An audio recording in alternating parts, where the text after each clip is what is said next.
নমস্কার, কেমন আছেন সবাই? রেসিপি বাই শ্রেয়মস মম চ্যানেলে আপনাদের স্বাগত জানাই। আমি আপনাদের সাথে দই কাতলা রেসিপি শেয়ার করব।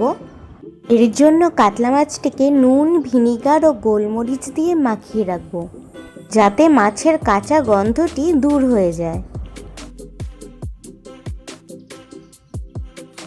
এবার একটি পাত্রে কাজু আর একটি পাত্রে টক দই নিয়ে নেব। আমি এখানে আমুলের টক দইটি ব্যবহার করেছি।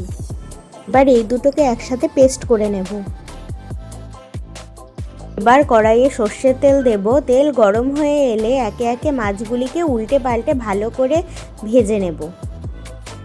মাছ আমার ভেজে নেওয়া হয়ে গেছে।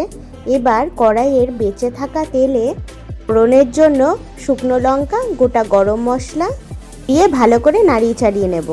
ফোড়ন থেকে সুন্দর গন্ধ ছাড়লে পেঁয়াজ বাটা দিয়ে দেব। পেঁয়াজ আমার হালকা করে ভেজে নেওয়া হয়ে গেছে।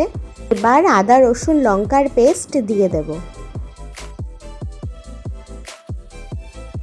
মশলার থেকে তেল ছেড়ে এলে এবার দেব ধনের গুঁড়ো, তারপর দেব দই কাজুর পেস্ট।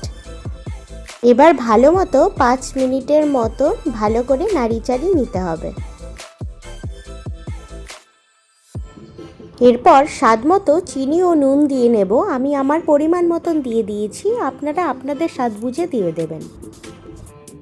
ঝোল আমার ফুটে উঠেছে। এবার ভেজে রাখা মাছগুলিকে এক এক করে ছেড়ে দেব।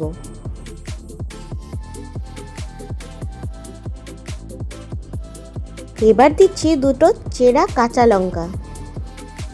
এরপর একে একে গরম মশলা, ঘি এবং পেঁয়াজের বেরেস্তা বা পেঁয়াজ ভাজা ওপর দিয়ে দিলেই রান্না আমাদের একদম রেডি। আপনারা একবার এভাবে ট্রাই করে দেখবেন, আশা করি ভালো লাগবে। এবার ফাইনাল লুকটি আপনারা দেখে নিন।